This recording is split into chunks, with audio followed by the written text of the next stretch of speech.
আসসালামু আলাইকুম এভরিওয়ান, নতুন ভিডিওতে আপনাদেরকে স্বাগতম। আজকের ভিডিওটি কেউ মিস করবেন না। আজকের ভিডিওটি খুবই গুরুত্বপূর্ণ। বেতন গ্রেড 12টি করার প্রস্তাব 2025। নতুন পে স্কেলে খসড়া প্রস্তাবে আপনার মতামত কি? হ্যাঁ, আপনার মতামত খুবই গুরুত্বপূর্ণ। আপনার মতামতের উপর ভিত্তি করেই কিন্তু গ্রেড ভিত্তিক বেতন কাঠামো তৈরি করা হবে। তবে অলরেডি একটি গ্রেড ভিত্তিক বেতন কাঠামো তৈরি করা হয়েছে, সেটাও আপনাদেরকে এই ভিডিওটির মাধ্যমে দেখাবো। অবশ্যই আপনারা কমেন্ট করে জানাবেন এই গ্রেড ভিত্তিক বেতন কাঠামো যেটা তৈরি করা হয়েছে এটা কতটুকু যুক্তিসঙ্গত, আদৌ কি এই বেতন কাঠামো টিকবে কি টিকবে না। তো এছাড়াও কিন্তু আজকের এই ভিডিওটির মাধ্যমে অনেক প্রশ্নের উত্তর পেয়ে যাবেন, সো অবশ্যই ভিডিওটি স্কিপ করবেন না। তো প্রিয় বন্ধুরা, এখানে যে বিষয়টি বলা হয়েছে সেটি হচ্ছে সরকারি কর্মচারীদের জন্য নতুন বেতন কাঠামো বা নবম পে স্কেল বাস্তবায়নের দাবিতে সোচ্চার হয়েছে বাংলাদেশ সরকারি কর্মচারী কল্যাণ ফেডারেশন। গত 24 আগস্ট 2025 তারিখে ফেডারেশনের একটি জরুরি সভায় দ্রব্যমূল্যের ঊর্ধ্বগতি এবং জীবনযাত্রার ব্যয় বৃদ্ধির পরিপ্রেক্ষিতে কিছু গুরুত্বপূর্ণ দাবি চূড়ান্ত করা হয়েছে। এই দাবিগুলো অনুমোদনের জন্য কেন্দ্রীয় কমিটির কাছে পেশ করা হয়েছে। এটা আমরা সকলেই জানি। বেতন গ্রেড 12টি করার প্রস্তাব করা হয়েছে। তো এই বেতন গ্রেড 12টি করার যে প্রস্তাব, এটা কতটুকু যুক্তিসঙ্গত আপনারা অবশ্যই কমেন্ট করে জানাবেন। তবে আমার যেটা ব্যক্তিগত মতামত, এই বেতন গ্রেড 12টি করাই আসলে সরকারের উচিত, কারণ শিক্ষক কর্মচারীরা খুবই কষ্টে জীবনযাপন করে এবং তাদের এই নবম পে স্কেল যদি বাস্তবায়িত হয় সেক্ষেত্রে তাদের কিছুটা হলেও সচ্ছলতা ফিরে আসবে। তো প্রিয় বন্ধুরা, এখানে একটি গুরুত্বপূর্ণ প্রশ্নের উত্তর দেওয়া হচ্ছে। এই প্রশ্নটি অনেকেই করে থাকেন। এখানে বলা হচ্ছে বেতন কাঠামোতে পরিবর্তন কি চাওয়া হয়েছে। এখানে দেখতে পাচ্ছেন ফেডারেশন 20টি গ্রেড থেকে কমিয়ে 12টি গ্রেডে বেতন কাঠামো নির্ধারণের দাবি জানিয়েছে। তাদের প্রস্তাবিত কাঠামো অনুযায়ী সর্বনিম্ন বেতন 35,000 টাকা এবং সর্বোচ্চ বেতন 1,40,000 টাকা করার কথা বলা হয়েছে। এই বেতন 1:4 অনুপাতে নির্ধারণের প্রস্তাব করা হয়েছে।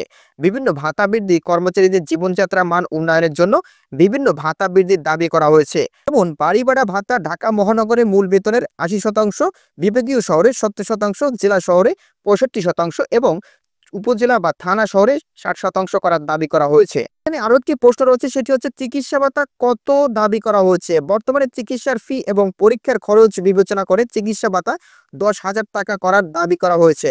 শিক্ষা ভাতা এক সন্তানের জন্য 3,000 টাকা এবং 2 সন্তানের জন্য 6,000 টাকা শিক্ষা ভাতা প্রস্তাব করা হয়েছে।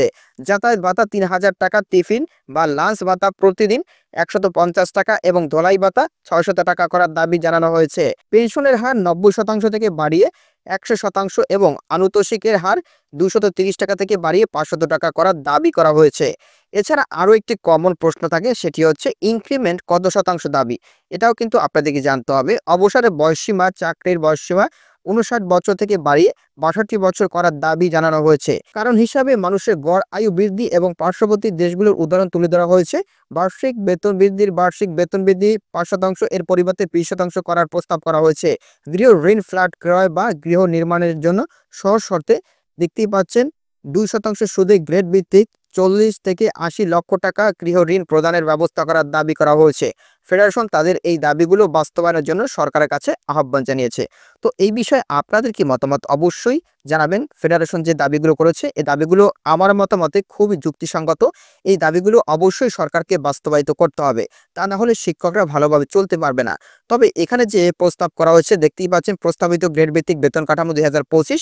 তো এখানে আপনাদেরকে আমি দেখাচ্ছি, দেখতেই পাচ্ছেন প্রথম গ্রেডে ধরা হয়েছে 1,40,000 টাকা, দ্বিতীয় গ্রেড 1,25,000 টাকা, তৃতীয় গ্রেড 1,10,000 টাকা, চতুর্থ গ্রেড 95,000 টাকা, পঞ্চম গ্রেড 80,000 টাকা, ষষ্ঠ গ্রেড 75,000 টাকা, সপ্তম গ্রেড 70,000 টাকা, অষ্টম গ্রেড 65,000 টাকা, নবম গ্রেড 60,000 টাকা, দশম গ্রেড 50,000 টাকা, 11তম গ্রেড 42,000 টাকা, 12তম গ্রেড 35,000 টাকা। তো এখানে যে গ্রেড ভিত্তিক বেতন কাঠামো দেখতে পাচ্ছেন এটা কিন্তু ফেডারেশনের পক্ষ থেকে দেওয়া হয়েছে, এটা কিন্তু চূড়ান্ত না।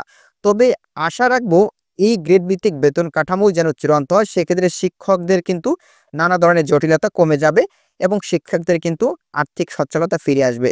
তো এই বিষয়ে আপনাদের কি মতামত অবশ্যই কমেন্ট করে জানাবেন। পরবর্তীতে নতুন কোনো ভিডিও নিয়ে আপনাদের মাঝে হাজির হবো। সবাই ভালো থাকবেন, সুস্থ থাকবেন। আল্লাহ হাফেজ।